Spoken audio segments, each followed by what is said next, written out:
Certainly seems like an intimate gathering.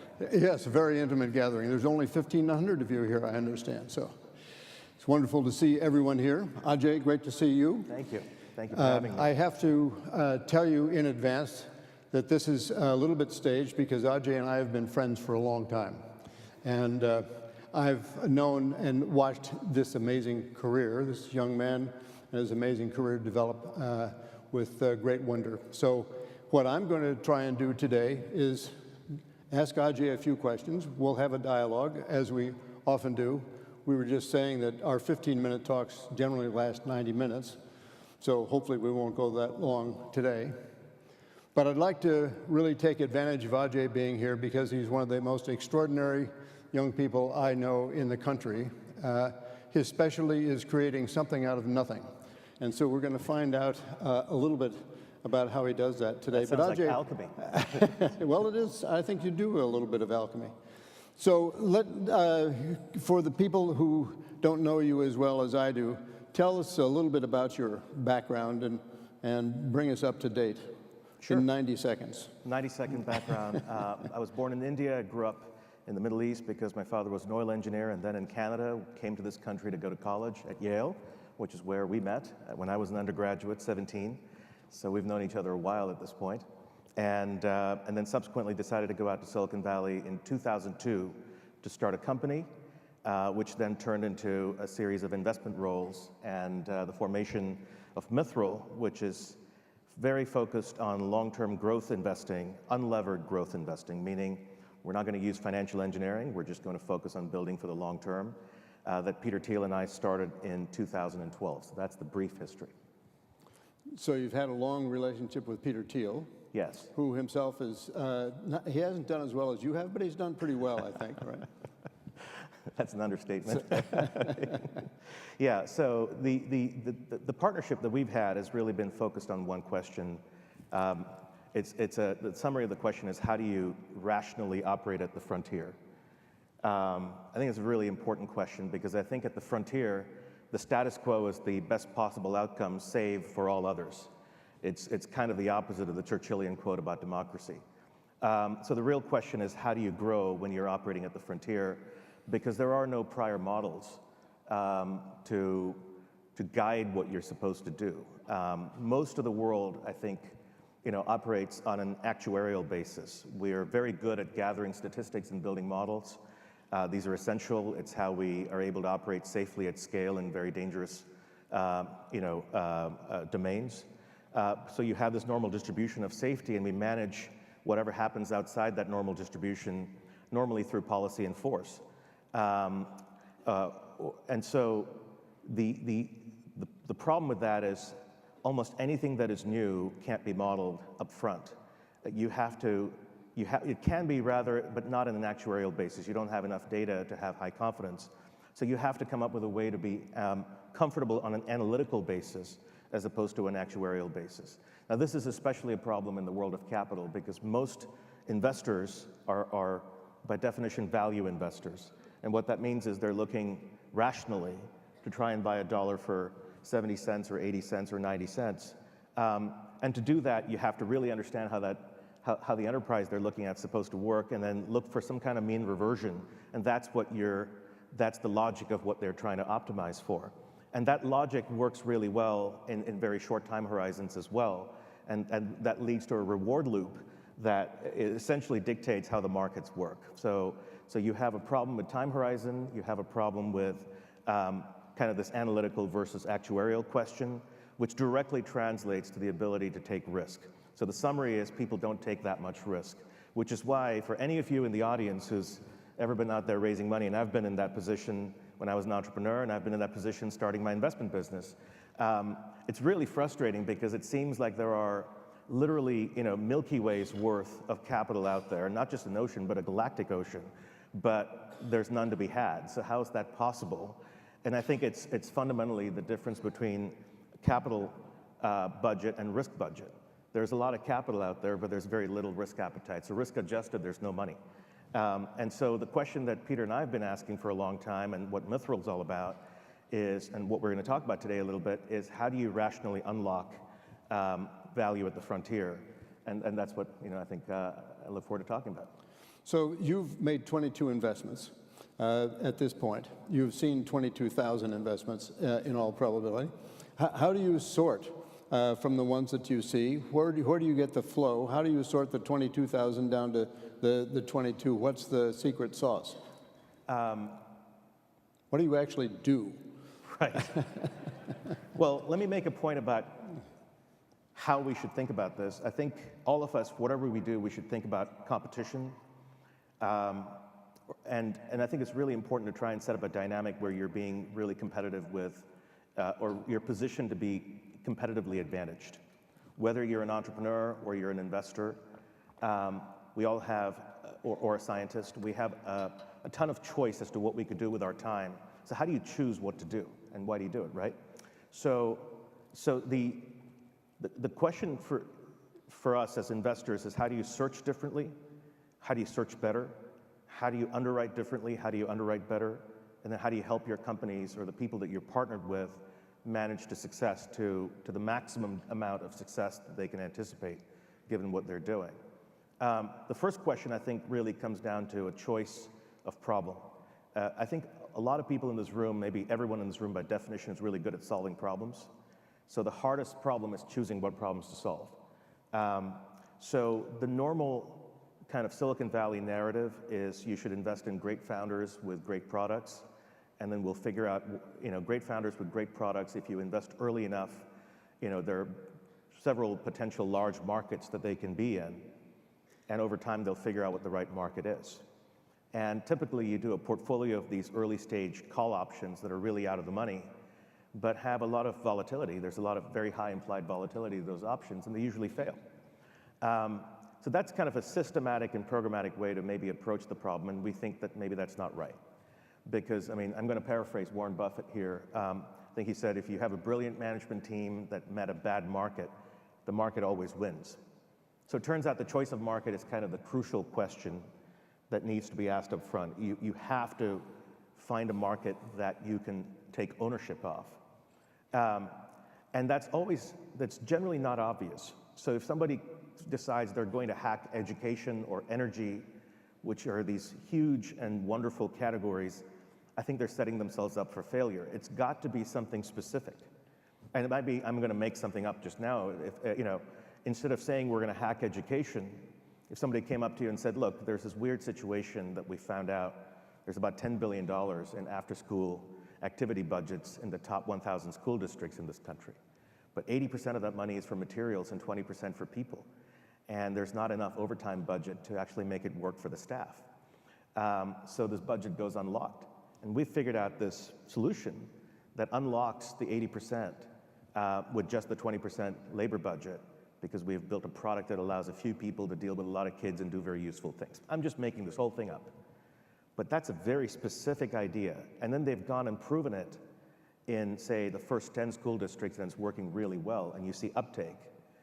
That dynamic is what you're looking for. That's a specific market. It's not as big as the trillion-dollar education market. But what I'm looking for, and I think what an entrepreneur should look for, is what is a rational way to take 70, 80, 90% market share in a well-defined market where you have an advantage that nobody else does, an advantage that is 10x better than anybody else. So let's take that and apply it to a different market. Let me just make one up. Energy. Right. So how would you apply that thinking to energy? And you have applied it to energy. It's not easy because, ultimately, with a lot of energy applications, there are pricing constraints in the sense that what comes out, which is usually a joule or a kilowatt hour, is considered a commodity. So, or if it's a barrel of oil, it's still a commodity, or a joule of natural gas.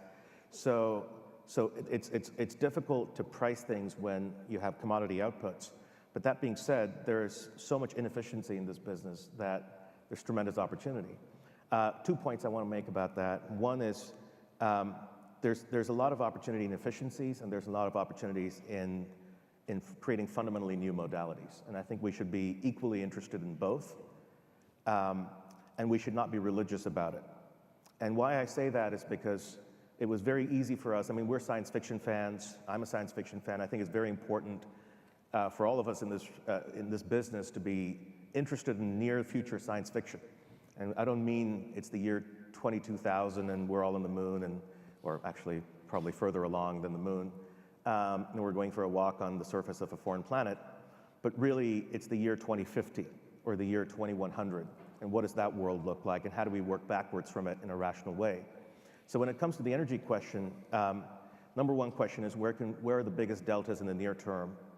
And back in 2002, 2003, we started thinking there's so much discussion of clean tech. It's a very powerful idea. It's necessary, we have to do it, but it was being talked about in many places in religious terms that there was nothing but this to do. And when we looked at the energy infrastructure of the country and the world, we realized that the bulk of what people were going to do for the foreseeable future was still built around hydrocarbons, and that something like 20% of the baseload power generation in the country came from nuclear. But these were two topics that you were not allowed to talk about in Silicon Valley. If you're Exxon Ventures or Shell Ventures, that was your bread and butter. But if you're tier one Silicon Valley firm, oil and gas and nuclear were not things that you really spent time on. So those are precisely the areas that we started spending a lot of time on. So we do have a couple of investments in that space. We have a company that's building robots to do 3D seismic data gathering in the high seas. We have a company that's an ARPA-E company, Helion. You should go to their booth later today. That's working on a very tough problem in a very smart way, nuclear fusion. So, and even the choice of fusion as an approach was because we looked at various brilliant ideas in the fission space, and we thought, how do we change the conversation around this essential component of power generation, which is nuclear? And we realized there is actually a whole realm which, to an outsider, felt like a science problem, but actually turns out to be an engineering problem. It's an applied science problem, it's an engineering problem that has been underappreciated and underinvested in, and we thought that's where we should spend our time. So it goes to my earlier point about choosing markets to be competitive, where you're not competing with other people. We're probably one of four or five fusion efforts that are really interesting out there, as opposed to being in a market that's much more saturated. So that's how I think about the energy space. Specific problems where we can take ownership of the market through whatever solution is being developed. One point about the nature of those solutions. Because of the complicated nature of the energy infrastructure and the ecosystem, there's so many large companies and governments that you have to deal with. We meet a lot of brilliant people who've built cool products, but they hit this barrier, which is market access, because they're too new and people don't want to adopt what's new. So a lot of success happens if you reduce the friction costs for adoption. And the easiest way to do that you have the most power over as an entrepreneur, is to do it in product. So if your solution is a Rube Goldberg machine where people have to invest several $1 billion and change their operating protocols and change their safety protocols, and essentially you're running a massive consulting firm attached to a complicated technology, no matter how brilliant, it's probably too complicated to get adoption. And that might be tragic for all of us, but it's just the truth. So the really interesting and hard problem to work on is not only choose a market where there's less competition, but build your insights into product. And then to the extent you're able to build your insights into product, when done well, it becomes obvious to people what the product does. I mean, you take the iPhone, it's the epitome of what I'm talking about, or an iPad.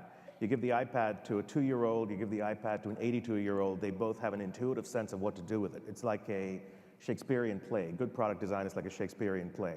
You can take your whole family to it, and it's Romeo and Juliet, and the teenagers commiserating with the angst of the relationship, and the adults are dealing with the politics of families. There's so many different levels at which you can appreciate that play. Good products are like that. And then it's important that the product is actually long technology. And this is a hard one, especially in the game that we're in the energy game.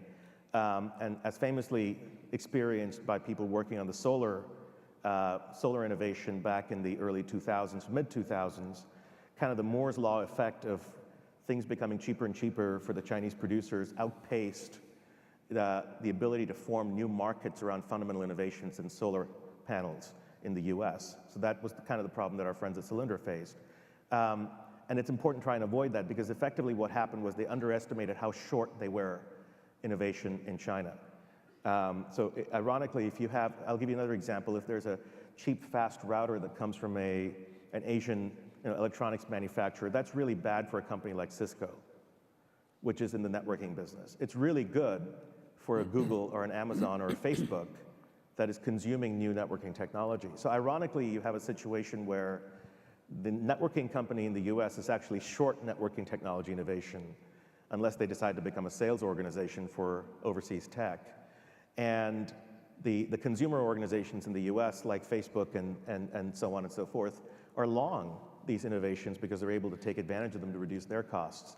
So the best ideas that have room to grow, you create room to grow for yourself by engineering your technology stack to take advantage of exogenous reinvestments of gain, such as Moore's Law or versions of that happen in many fields, so that your value proposition gets stronger over time. So let's go into fusion a little bit more, since there may be people here who are interested in fusion.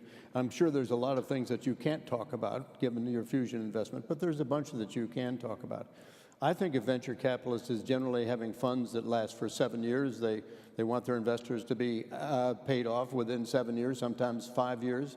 And it seems to me that fusion may be a little bit longer than that. So how do you complete the circle there? Tell us what some of the thinking, tough parts of investing in fusion are. Right, that's an interesting question because it does seem like such an extreme field to be in by conventional standards. And it's certainly the most technologically ambitious investment we've made. You should talk to David Kirtley. Dr. Kirtley's here in the audience about the details of what Helion's working on. They should be in the showcase. But more broadly, the macro thesis behind what we were doing was, number one, identify a sector of energy that could scale rapidly but is severely underinvested in, where there's an opportunity to actually define the market and create new regulatory apparatus to serve the country that backs this new technology that is separate from what is already in place. So that was a very interesting opportunity for us because so much of the barrier to entry for new energy technologies is the regulatory apparatus, both publicly regulated and kind of self-regulated by industry. These are they're important mechanisms that are in place to assure safety, but they are almost always inertial and more in favor of status quo. And they have a low risk budget. So that's kind of the barrier to adoption. So we thought being in a market where the emerging facts would drive the formation of the market itself was interesting to start with. So that kind of is a comment on the state of the other energy markets out there. The second element was the reinvestment of gain function. And it was surprising to us, not being physicists or energy insiders per se, but people rigorously interested in the field. Once we started to learn about the field, how quickly the costs associated with doing this were dropping, and how much of the equipment that was needed to do it could be sourced from kind of commodity production lines. There's a lot that's highly specific and specialized, but there's a lot that can be purchased from standard power electronics suppliers and so on and so forth. And that was not the case even 5 years ago. So I would argue that we would not have been able to invest in fusion circa 2009 or 2010. But circa 2015, that was a much more interesting proposition. And then when it comes to time horizon, it's important when you talk to your investors to find out what their incentives are. Everyone's driven by incentives. And you correctly point out that many funds are very short-term oriented.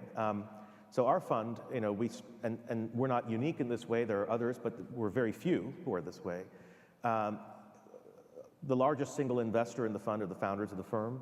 It makes a huge difference because you have heavy skin in the game and you're investing your own capital. And so you're effectively becoming kind of entrepreneurial partners with the people you invest with. But the important distinction being the philosophy is to be highly available without interfering. So high availability, low interference. This is really important. And the way you get there is by doing all of the underwriting up front. If you think about conventional Wall Street, there's a lot of firms where they have a financial model that they want their investments to hit. They run a screen based on that financial model. They decide to make an investment because it fits, the lock fits the key. And then the details will, I'm doing a little bit of a high-level caricature, but it's not far. The details will be figured out afterwards. We'll figure it out after we are helping run the company or running the company. I think that's a mistake. I think you should treat diligence meetings as board meetings that will happen in the future. Because if you want somebody to invest in your company and you want them to write a check today, and then you have a board meeting next Monday, what is it that you're going to be talking about? I guarantee you that there's at least a 0.3 difference between what was discussed at the pitch meeting and what will be discussed at the board meeting even the following Monday, if not more, okay? You want to be with investors with whom you can have that conversation early and vice versa. You want to find people who ask to have that conversation early because it shows that they're interested in capitalist marriage. This stuff is very much like dating. It's not swipe left, swipe right. You actually have to care about who you're in bed with and for how long. And I think of capitalist marriage as committing your capital for at least 5 years, right? I mean, that's, and it sounds like a short period of time in the scheme of history, but it's eternity when it comes to investing. Why? Because the most competitive market in the world for returns on capital is 1 quarter. It's 3 months. So that's the basis on which public corporations are run. That's the basis on which hedge fund and mutual fund managers are evaluated. That's the basis on which many firms evaluate even privately held companies at the board level. So you've compressed somebody's kind of 10-year thinking into 3 months. And ironically, this happens among institutional investors as well. Your pension fund and mine is supposed to invest for 100 years. But if you actually talk, and that's what they profess to want to do, and I think they mean it. But if you look at the incentive structures internally, how people get compensated, where their bonuses come from, it's often reduced to a year or so, and maybe even down to 3 months. So this time horizon arbitrage is a powerful thing that's available to all of us. If we're able to rationally operate at a time horizon beyond a quarter, you are already not competing with 95% of the world. If you're able to operate rationally in a time horizon of 5 years or more, you're in a very select, that is the true 1%, right? That is less than, maybe even less than 1% of people in the world able to do that. If you find investors who are aligned with you in thinking that way, that's huge. Typically, those are investors who have their own skin in the game and who've negotiated deals because they're driving the show with their partners to say, we're in this for maybe up to a decade if need be, but practically speaking, 5 to 7 years. That's how I think about it. Our fund has got 6 years to invest almost and 6 years to harvest, so it's kind of a 12-year fund. So, we were founded in 2012, which means we need an answer by 2020, which I think is a reasonable time to ask. And we just launched a second fund this year, which basically means 2017, so 2029. I think everybody in this room wants answers by 2029. So that's a great description, and I can understand what you're saying and how you're thinking about it. Here we are in 2017, right? With a new administration in place, with in some ways not quite a blank sheet, but conceptually maybe a blank sheet in front of us on energy. What should we be thinking? What are the uncovered areas from your perspective as a venture capitalist in energy? What should ARPA-E be thinking about? I think that's it's a broad and dangerous question, so I'll try to reduce it to something I can answer. Right. So the biggest thing I'm interested in is finding rational ways to get people to take more risk and creating mechanisms to create, to allow that. The mechanisms beget a culture. And so the mechanisms and the culture jointly change the mentality. And I think that is the core purpose of having an organization like ARPA-E. It's to encourage the creation of new capabilities and the creation of new markets. And I think that's an important, the second part of that is equally important. And that's what I'd love to see happen with whatever political room might be available, today contemporaneously. So what I mean by that is, I think I haven't gone to the showcase yet. I'm planning on doing that later today, but I'm confident that it will blow my mind. And it probably is blowing everyone's mind here already. So we're good at building new capabilities. That's one of the great strengths of this country. We're not so good at taking advantage of them. I was just remarking, I think to you, that every now and then I go and check out random statistics because I just think about it. And my most recent random stat check was the cost of the Golden Gate Bridge. You right? did mention it, right. Because my office is in the Presidio right by the bridge in San Francisco. And it turns out it cost something like $1.8 billion or something, 1.7 to $1.8 billion in 2015 dollars. $1.5 billion in 2015 dollars. I think this building and the casino next to it cost more than that in 2015 dollars. So we have kind of a cost disease that permeates our economy. And the cost disease, I won't pretend that I've done, kind of scientific economic studies to understand exactly where that cost disease is coming from, but I will define it as sectors where there's a ton of innovation, but the cost of things are not going down. And the ability to access those innovations is not going up. Healthcare is rife with this problem. We have brilliant innovations, but not as much adoption as we should see systemically.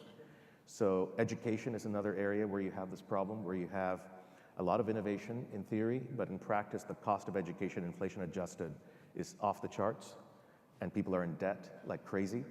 Housing is another situation like this. Construction technologies have improved dramatically. At this point, we have robots that can be used on site to help construction workers operate much faster. We have significant prefab technologies that are used outside the United States, but they're not being used here as widely as they should. And so when you think about the essentials, food, fuel, water, kind of the Malthusian complex, which everyone needs to grow, what Malthus said would be constrained, we have the technology to render a lot of those into abundance, into a state of abundance, primarily driven by energy in a modern economy, but there's a lot of barriers to adoption. And then that's also true in healthcare, and that's also true in education. So if there's one thing that I'm fixated on, aside from working with really talented entrepreneurs to build new capabilities, it's finding partners, whether they be in industry or in government, to unlock the opportunity to try new things. And I think this involves a partnership between regulatory bodies, between large industry operators, and frankly, the insurance sector, because they help us manage risk. And there are ways they can help us to rationally assess the risk reward of doing something new and actually put a financial collar around it and say, within the zone, it's safe to try something new. So I'm looking forward to doing that over the next several years. So I think ARPA-E actually came out of some work and thinking that Norm Augustine, who was the chairman of Lockheed Martin for a while, did 10 years ago or so. And it was modeled on DARPA at the time. But DARPA, the Department of Defense, is quite different from the Department of Energy. Right. Because the Department of Defense has huge purchases that they make on their own behalf. That's right. A different situation than the Department of Energy. So what does it take to be successful in ARPA-E, in innovation for the nation, in your view, given these differences? I think it's a crucial point. I'll just go back to my previous point. It's helping. I think ARPA-E does a great job in identifying emerging capabilities and encouraging it. And this is not about ARPA-E, but really about the need for precisely what you said. DoD can offer a massive market. You build something new, they can put $1 billion purchase order for it. DOE can't and shouldn't have that mandate, and that's not why they don't run the nation's grid. But they have enormous convening authority, and I think there's an opportunity to bring people together. I think that's happening this week at this event, informally and formally. But I think to do it more systematically would be extraordinarily valuable. For example, the formation of new standards, right? So standards formation is a tough process, but there might be a sandbox. It's kind of like how China did development. They had special economic zones.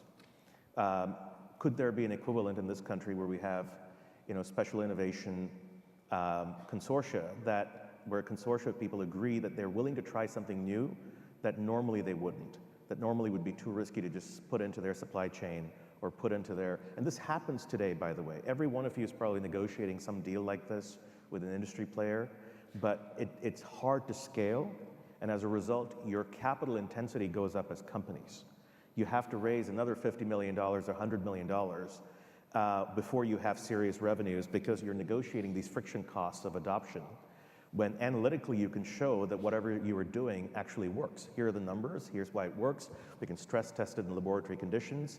So that's a very interesting kind of potential energy that's set up right there for the right circuit to take advantage of. And so I'm spending a lot of time thinking about sectors where there's a preponderance of smart people doing cool things, but there's not a preponderance of people willing to adopt those cool things as quickly as the smart people need them adopted for their businesses to run and scale, right? The scale function is the problem in this sector. It's not innovation as much. We want to see a lot more innovation, to be sure. I think we can be legitimately 10 times more ambitious than we have been. Referral to fusion discussion earlier, but we have to be equally ambitious on building up these new market capabilities. This quality of market, quality of product, quality of founder question, the way I've arranged it is in the order in which I think it's important, because you need all three. These are conditional and functions. So you need to have a great market, and therefore you need to have a great product, and therefore you need to have a great founder or founding team. And it doesn't work in reverse order. If you have a great founder and the market sucks, too bad. If you have a great product and the market sucks, too bad, and so on and so forth. The problem in our space, in the hard tech space, which includes energy, is the friction costs associated with the market quality. With the market question, which diminishes the quality of market and makes the quality of businesses that are being built more challenging because of the capital requirement. It's an artificial capital requirement. There's a healthcare company I'm invested in,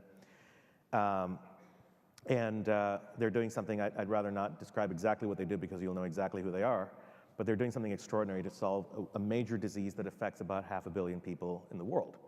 And it works. It kind of works. And we know it works because we've tried it on 100 patients, and there's 15 months of data that says that it works. And here's an example where regulators outside the US have approved this therapy.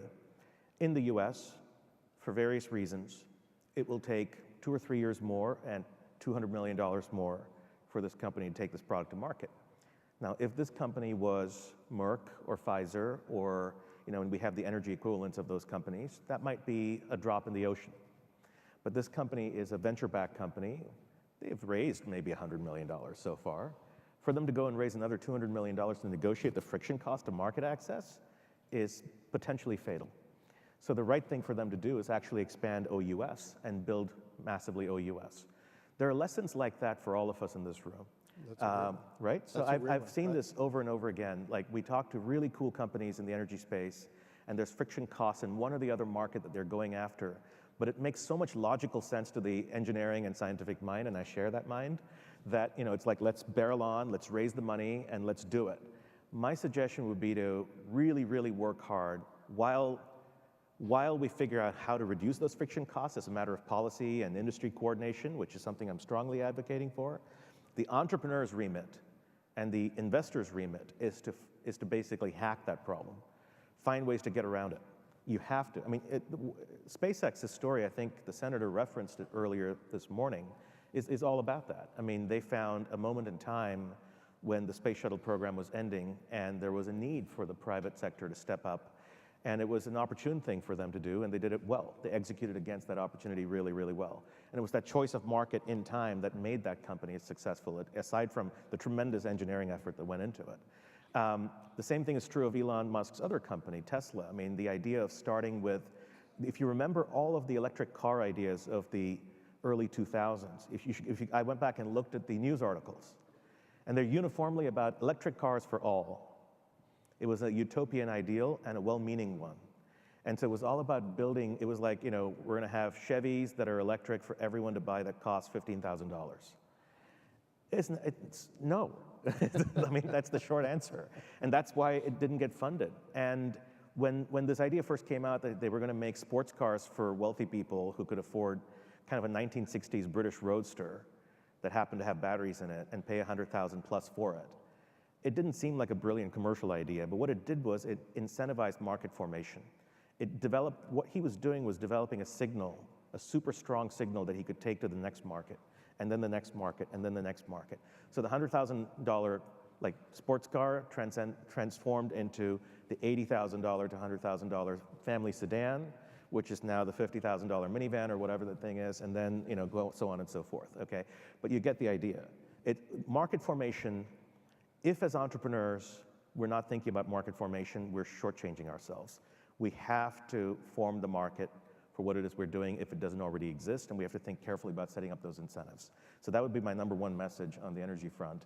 There's a lot of smart grid, there's fantastic innovations out there already. adoption is the issue. New sources of generation, fantastic innovation, adoption is the issue. So either we have to do the Muskian thing, or we have to do the complex coordination necessary among regulators, industry, and innovators to reduce the friction cost of adoption, but I think we should do both. So we're getting close to the limit of our time here. Let me just ask you one more question. And you've talked about something, that a concept you call the daily decrease, which is getting rid of things, not starting new things, but every once in a while you have to make the decision to get rid of things. Tell us about getting the discipline of getting rid of things. Well, I really borrowed that from Bruce Lee, who talked about the daily decrease as a way of getting to the Zen of Kung Fu. Tell us more about that. No, that's a whole book by itself. Companies are interesting. You have effectively 3 phases of company building in my experience. Phase 1 is pre-product market fit. You have an idea, you have a product, you have an idea which market you want to go after. You're chasing that market. At that stage, your company basically looks like a mouse in a maze. Hopefully you've chosen the right maze. And then the only objective is to get to the cheese alive. Okay, so you don't have that many choices. Just get to the cheese and be breathing when you're there. Second stage of the company is you achieve product market fit. You have early traction. People tell you that you're really interesting and they want to give you some pilot contracts and so on and so forth. Now you have choice. Now you have a problem. How do you raise capital? How much capital do you raise? Do you compound into this market choice? Do you hire the people to execute on this market choice? And then somebody comes to you and says, you know, I can take your technology and do this other thing, and there might be some early revenue attached to that. Do you chase that shiny object? Choices are hard, and that's what I mean by the daily decrease. You have to keep simplifying and amplifying what's working. And so that discipline is often lost in young companies because there is a drive to try and achieve success through multiple means, when in fact it should be singularly focused. Singularly focused. Here's the market we want to own. Everything else is a distraction, and it's the only way you survive. If that market doesn't work, figure it out early, fire the plan, hire a new plan. But if you start to building up false optionality usually kills these companies. It's my experience. And that's what I mean by the daily decrease. And then the third stage, see, when you're successful at the second stage, you're the insurgent that has a shot at becoming the incumbent. And then if you successfully navigate that second stage, you hit the third stage where you become the incumbent, and then you have a whole new set of choices to worry about. Parenthetically, it used to be the case that you could go public at the end of stage 1. That was true until the year 2000. If you go back, I tell all our young analysts to read S1 filings, going public filings, IPO filings from pre-2000 period, pre-95 period. These companies were tiny when they went public because there was a public market that was willing to take growth risk. That market is gone. So you have to basically incubate stage 1 and 2 privately, and then once the market can be convinced that you are the last company that matters in your sector, then you have a shot at going public. You're not trying to be the first mover in anything. You're trying to be the last company to matter in your chosen game. And that's how you shut the door behind you, and that's what the market's looking for. The prioritization functions, the daily decrease, the operating functions, to get there, everything you do is to try and reduce distraction so you can focus on that problem and then be the last one to matter. And that's how you build kind of a natural monopoly in a well-defined market, and therefore a really great business. A business that is more durable than hot, right? The cost of showing growth has gone down tremendously in the last 10, 15 years. Moore's Law has seen to it. A lot of things that were complex to do are now available on demand. AWS, machine learning stacks, these are all available on call. Advanced materials available on call. Supply chains have matured. So the cost of showing growth quarter to quarter, year on year, has come down tremendously, even as the difficulty of reaching a critical mass and building something durable has gone up exponentially. So that's why, to summarize, kind of this choice of market, a product that's long technology, and then building to last by focusing on what matters and reducing the friction cost for market adoption along the way. Hopefully that's the formula that works for all of us. Fantastic summary. Thank you very much, Ajay. Thank you for your comments. Thank you for your time. Thank you. Thank you.